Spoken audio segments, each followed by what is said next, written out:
الحمد لله رب العالمين والعاقبة للمتقين والصلاة والسلام على سيد الأنبياء والمرسلين أما بعد فأعوذ بالله من الشيطان الرجيم بسم الله الرحمن الرحيم یا ایھا الذین آمنوا اتقوا اللہ وکونوا مع الصادقین صدق اللہ مولانا العلی العظیم۔ پڑھیں الصلاۃ والسلام علیک یا رسول اللہ،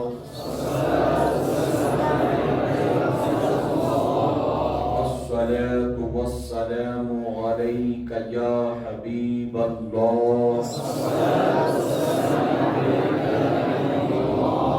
الصلاۃ والسلام علیک یا نبی اللہ،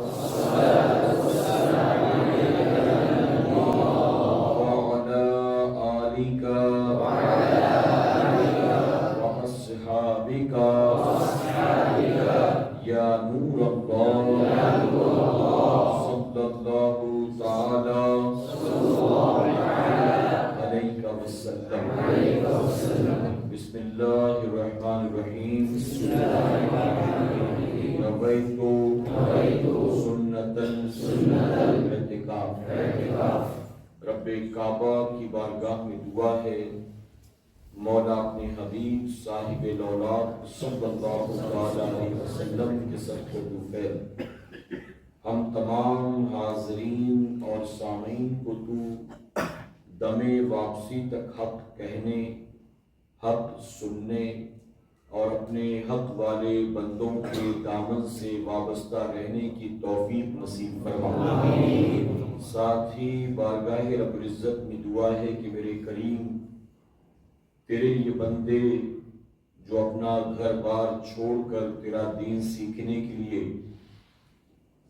اس مدرسے میں زیر تعلیم ہیں، مولا ان سب کو صحیح معنوں میں اپنے دین کا خادم بنا اور انہیں یہاں سے نکلنے کے بعد پوری دنیا میں دین و سنیت کی خدمت کرنے اور مسلک اعلیٰ حضرت کا پرچم بلند کرنے والوں میں شامل فرما۔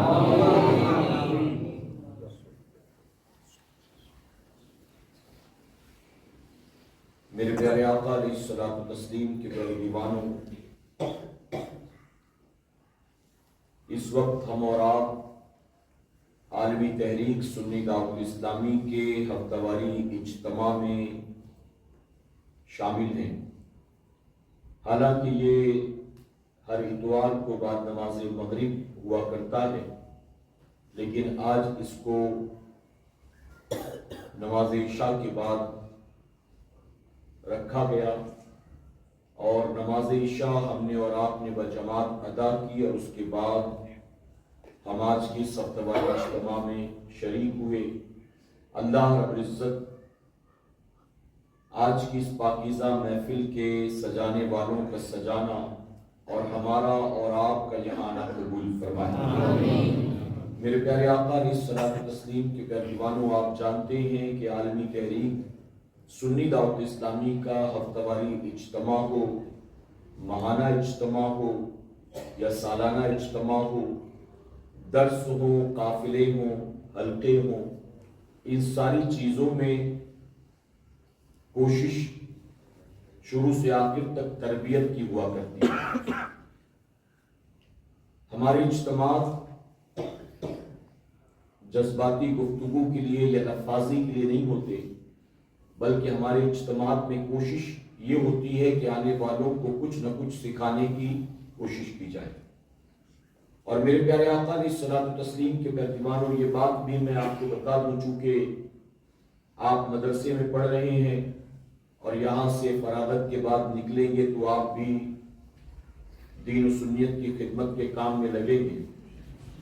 ایک بات اچھی طرح سے یاد رکھیں کہ میں تقریر کو مٹھائی نہیں سمجھتا ہوں، بلکہ میں تقریر کو دوائی سمجھتا ہوں۔ مٹھائی آدمی مزے کے لیے کھاتا ہے اور دوائی آدمی صحت کے لیے کھاتا ہے۔ میرے پیارے آقا علیہ الصلوۃ والتسلیم کے پیروانوں، آپ ہمیشہ اس بات کا خیال رکھیں کہ جہاں بھی جائیں جب بھی تو لوگوں کے ٹیسٹ کو دیکھ کر گفتگو نہ کریں، بلکہ لوگوں کی ضرورت کو دیکھ کر گفتگو کرنے کی کوشش کریں۔ اور دور حاضر میں اس بات کی زیادہ ضرورت ہے کہ لوگوں کی اصلاح کی جائے اور لوگوں کے ذہن کو، لوگوں کے فکر کو آخرت کی طرف مائل کرنے کی کوشش کی جائے۔ آپ جانتے ہیں کہ جو تیزی کے ساتھ دنیا میں گناہ بڑھ رہا ہے، یا مسلم نوجوان جو دن بدن برائیوں کے دلدل میں ڈوبتے جا رہے ہیں، اس کی سب سے بڑی وجہ کیا ہے؟ میرے پیارے آقا علیہ الصلوۃ والتسلیم کے پیروانوں، آپ غور کریں گے تو آپ کو پتہ چلے گا کہ گناہ کرنے کی دو وجہ ہیں سب سے بڑی۔ ایک سب سے پہلی وجہ ہے کہ بندے کے دل سے خوف خدا نکل گیا۔ گناہ وہی کرتا ہے جس کے دل سے خوف خدا نکل جائے، اور گناہ وہ کرتا ہے جس کے دل سے فکر آخرت نکل جائے۔ یعنی نہ اللہ کا ڈر ہے اور نہ آخرت کی فکر ہے، وہی بندہ گناہ کرتا ہے اور برائی کرتا ہے۔ اور جس کے دل میں اللہ کا خوف ہو یا جس کے دل میں آخرت کا ڈر ہو، وہ کبھی بھی گناہ اور برائی کے راستے کی طرف نہیں جاتا ہے۔ میرے پیارے آقا علیہ الصلوۃ والتسلیم کے پیروانوں، اگر آپ صحابہ اکرام کی، اولیاء اکرام کی، صوفیاء اکرام کی زندگی اٹھا کر دیکھیں تو ان کی کامیابی کا سب سے بڑا راز یہی تھا کہ ان کے دلوں میں خوف خدا بھی تھا اور ان کے دلوں میں فکر آخرت بھی تھی۔ اور آج ہماری زندگیوں سے الا ماشاءاللہ یہ دونوں چیزیں نکل چکی ہیں۔ آج آپ دیکھیں، اگر مسلمان شراب پی رہا ہے تو اس کی وجہ کیا ہے؟ اگر مسلمان نشہ ور دوائیوں کا استعمال کر رہا ہے تو اس کی وجہ کیا ہے؟ اگر آج مسلمان سود کے دھندے کر رہا ہے تو اس کی وجہ کیا ہے؟ آج مسلمان دکان پر بیٹھا اگر کم ناپتا ہے، کم تولتا ہے، جھوٹ بولتا ہے، جھوٹی قسمیں کھاتا ہے، آخر اس کی وجہ کیا ہے؟ آج مسلمان ماں باپ کی نافرمانی کرتا ہے، ان سے بغاوت کرتا ہے، یا آج مسلمان گناہ کر کر کے معاشرے کے لیے ناسور بن چکا ہے، تو ان ساری چیزوں کی وجہ کیا ہے؟ آپ کو پتا چلے گا کہ دل سے خوف خدا اور فکر آخرت دونوں چیزیں نکل چکی ہیں۔ تو اگر آپ چاہتے ہیں کہ ایک انسان نیکی کے راستے پر چلے، ایک انسان برائیوں سے توبہ کرے، ایک انسان اللہ اور اس کے رسول کی اطاعت کو فرما برداری کرے، تو آپ کو اس کے دل میں یہ دونوں چیزیں پیدا کرنی پڑے گی اور دونوں چیزیں اس کے دل میں ڈالنے کی کوشش کرنی پڑے گی۔ میرے پیارے آقا علیہ الصلوۃ والتسلیم کے پیروانوں، یہ تو اپنوں کا مجمع ہے۔ میں ہندوستان کے مختلف علاقوں میں جاتا ہوں تو وہاں بھی یہ بات کہتا ہوں، بہت معذرت کے ساتھ پہلی معافی مانگ لیتا ہوں کہ آج ہم سنیوں کے دل دماغ میں ایک بات بچپن سے بٹھا دی گئی، اور وہ بات یہ ہے کہ بیٹا تم کچھ کرو یا نہ کرو پھر بھی تم ہی جنت میں جاؤ گے کیونکہ تم سنی ہو۔ یعنی تمہارے لیے جنت میں جانے کے لیے یہی کافی ہے کہ تم سنی، تم نماز نہیں پڑھو گے تو بھی تم جنت میں جاؤ گے، تم روزہ نہیں رکھو گے تو بھی تم جنت میں جاؤ گے۔ اور ساتھ ہی ساتھ آپ جانتے ہیں کہ ہمارے ذہن میں ایک بات اور بٹھا دی گئی ہے کہ تم کسی اچھے پیر کا دامن پکڑ لو، پھر تم چاہے کچھ کرو نہ کرو تمہارا پیر تم کو جنت میں لے کر جائے گا۔ بتائیے غلط تو نہیں کہہ رہا ہوں؟ اور یہ وہ چیزیں ہیں کہ جو چیزیں بندے کو بے عملی کے راستے پر لے جاتی ہیں، یہ وہ چیزیں ہیں جو بندے کو اللہ اس کے رسول کی نافرمانی کے راستے پر لے جاتی ہیں۔ آپ مجھے بتائیے، اس کائنات میں میرے نبی سے بڑا کوئی پیر گزرا ہے؟ اس کائنات میں صدیق اکبر سے بڑا بھی کوئی مرید گزرا ہے؟ اچھا، اگر آپ کہتے ہیں کہ کامیابی کے لیے صرف سنیت ہی کافی ہے، کیا صدیق اکبر سے بڑے ہم سنی ہیں؟ کیا سیدنا عمر فاروق اعظم سے ہم بڑے سنی ہو گئے؟ کیا سیدنا عثمان غنی کو یہ پتا نہیں تھا کہ سنیت کیا ہے؟ کیا مولا کائنات کو یہ معلوم نہیں تھا کہ سنیت کیا ہے؟ کیا یہ بزرگان دین، یہ صحابہ اکرام نہیں جانتے تھے کہ جنت میں جانے کے لیے سنیت ہی کافی ہے؟ پھر شب بیداریاں کیوں تھی؟ پھر تقویٰ کیوں تھا؟ پھر خوف خدا کیوں تھا؟ پھر رات رات بھر ان کا رونا کیوں تھا؟ پھر بتائیے نیکیاں کرنے کے باوجود بھی خوف خدا میں ان کا لرزنا اور تڑپنا کیوں تھا؟ میرے پیارے آقا علیہ الصلوۃ والتسلیم کے پیروانوں، میں اس بات کا منکر نہیں ہوں کہ جنت میں صرف سنی ہی جائے گا۔ ہاں، میں ذمہ داری کے ساتھ کہتا ہوں جس کے دل میں نبی کی محبت ہے، جو عاشق رسول ہے، سوائے اس کے کوئی کتنا بڑا عابد و زاہد بن جائے، اگر وہ نبی سے محبت نہیں کرتا تو جنت تو کیا، اس کو جنت کی خوشبو بھی نہیں ملے گی، اس میں کوئی دو رائے نہیں۔ لیکن اگر آپ یہ سمجھیں کہ صرف سنیت ہی کافی ہے جنت میں جانے کے لیے، تو میں آپ کو ایک بات اور بولتا ہوں، ایک سوال پوچھتا ہوں علماء کی موجودگی۔ حضور اکرم صلی اللہ علیہ وسلم نے فرمایا کہ بہت سے لوگ ایسے ہوں گے جو اپنی بدعمالیوں کی وجہ سے جہنم میں جھونک دیے جائیں گے، اور پھر حضور کی شفاعت کے صدقے ان کو جہنم سے نکال کر جنت میں داخل کیا جائے گا۔ کون لوگ ہوں گے یہ وہابی دیوبندی ہوں گے؟ کون لوگ ہوں گے بتائیے؟ یہ مشرکین ہوں گے، یہود و نصارہ ہوں گے؟ کون ہوں گے؟ ارے سنی ہی تو ہوں گے کہ گناہ کی وجہ سے گیا جہنم میں، پھر رائی کے دانے کے برابر ایمان تھا، حضور کی شفاعت کے صدقے جہنم سے نکالا گیا، تو جہنم سے وہی نکالا جائے گا جو صاحب ایمان ہوگا۔ یعنی پتہ چلا کہ ایمان والا ہو کر بھی جہنم میں گیا نا، گیا نا، اور جب رائی کے دانے کے برابر ایمان تھا تو جہنم سے نکالا گیا۔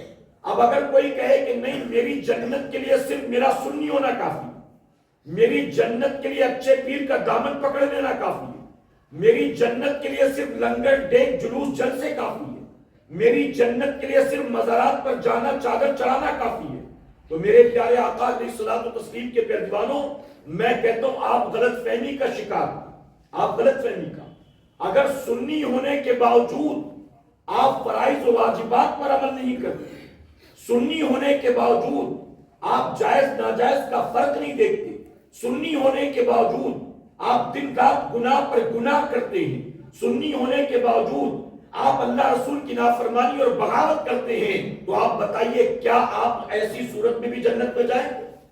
اگر آپ کہیں گے ایسے میں بھی میں جنت میں جاؤں گا، تو حضور نے جن کے بارے میں فرمایا کہ وہ جہنم میں جائیں گے، وہ کون لوگ ہوں گے؟ جن کو جہنم سے پھر نکالا جائے گا وہ لوگ کون ہوں گے؟ میرے پیارے آقا علیہ الصلوۃ والتسلیم کے پیروانوں، تو نیکیوں کے راستے پر چلنا ہے تو دل میں خوف خدا اور فکر آخرت ضروری ہے۔ اگر دل سے دونوں چیزیں نکل جائیں تو پھر ظاہر ہے کہ وہ انسان گناہوں کے راستے کا مسافر بن جاتا ہے، وہ اللہ رسول کا نافرمان و باغی بن جاتا ہے۔ آپ دیکھیں صحابہ اکرام اور بالخصوص صحابہ کی وہ جماعت جن کو میرے آقا صلی اللہ علیہ وسلم نے زمین پر جنت کا مژدہ عطا فرما دیا، جن کو میرے آقا نے جنت کے مالک و مختار نے جن کو جنت کا پروانہ عطا کر دیا، آپ ان کی راتیں اٹھا کر دیکھیں، آپ دیکھیں، میں نے کہا نا حضور سے بڑا کوئی پیر نہیں اور صدیق اکبر سے بڑا کوئی مرید نہیں، میرے نبی کی راتیں اٹھا کر دیکھیں، جس رب کے سجدے کرتے وہ رب خود فرماتا ہے محبوب کچھ دیر آرام بھی کر لو، لیکن آقا پوری پوری رات عبادت کرتے، اور جب پیر ایسا ہوتا ہے تو مرید بھی صدیق اکبر کی طرح، کہ صدیق اکبر کو نبی نے زمین پر جنت کا مژدہ عطا کر دیا، لیکن اس کے باوجود صدیق اکبر پوری پوری رات عبادت کیا کرتے۔ جب پیر غافل ہوتا ہے تو مرید بھی غفلت کا شکار ہوتا ہے، اور پیر جب پیر کامل ہوتا ہے تو مرید بھی صراط مستقیم پر چلنے والا ہوتا ہے، پیر بھی نیکوکار ہوتا ہے۔ آج ہمارے یہاں ہماری دین سے دوری کی وجہ سے اور دینی غفلت کا شکار ہونے کی وجہ سے آج مارکیٹ میں بہت سارے جوہلا بھی پیر بنے بیٹھے ہوئے، پیر فقیر بابا باپو درویش پتہ نہیں کون کون، اور ان کی دکانداری بھی دھڑلے سے چل رہی ہماری وجہ سے، کیونکہ ہمیں علم ہی نہیں ہے، ہمیں پتہ ہی نہیں ہے کہ حقیقت میں پیر ہوتا کون ہے اور پیر ہونا کیسا چاہیے، ہمیں پتہ ہی نہیں ہے۔ میرے پیارے آقا علیہ الصلوۃ والتسلیم کے پیروانوں میں معذرت کے ساتھ کہوں گا، میں گجرات کے ایک علاقے میں آیا، جب پہلی مرتبہ وہاں آیا تو جو مرد حضرات تھے جنہوں نے بلایا تھا کمیٹی والے ایک ایک کر کے مصافحہ کر رہے تھے، اب جب مصافحہ کرتے کرتے میں آگے بڑھا تو عورتیں بھی کھڑی تھی مصافحہ کرنے کے لیے، مجھے بڑا تعجب ہوا کہ میں کوئی پہلی بار تو نہیں آیا یہاں پر، کوئی مجھ سے پہلے بھی تو آیا ہوگا، کوئی مجھ سے پہلے بھی مبلغ آیا ہوگا، عالم آیا ہوگا، پیر آیا ہوگا آپ کے یہاں، تو بہت آتے جاتے رہتے، انہوں نے کسی نے ایک بھی بار ان کو سمجھایا نہیں ہے؟ عورتیں کھڑی ہوئی صف لگا کر مصافحہ کرنے کے لیے، میں نے کہا ان کو دیا کیا تم نے اتنے سالوں میں؟ دیا کیا ہے؟ عورتیں مصافحہ کریں گی مبلغ سے یا عالم سے یا پیر سے۔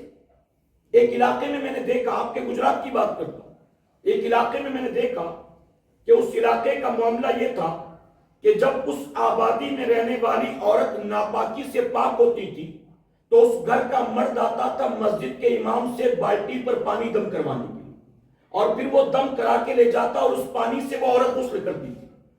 تو میں نے دیکھا ایک آدمی، دو آدمی، میں نے امام سے پوچھا حضرت معاملہ کیا ہے؟ تو انہوں نے کہا کہ اس گاؤں کا یہ چلن اور یہاں اس گاؤں میں یہ رسم ہے کہ عورت جب ناپاکی سے پاک ہوتی ہے تو آ کر پانی دم کرا کر لے جاتے ہیں، پھر عورت پہلی بار اس پانی سے غسل کرتی ہے۔ میں نے کہا یہ کب سے چلا رہا ہے؟ تو کہتے مجھ سے پہلے ایک مولانا تھے 35 سال تک انہوں نے شروع کیا تھا، تب سے چلا رہا ہے۔ میں نے کہا یہ ختم کب ہوگا؟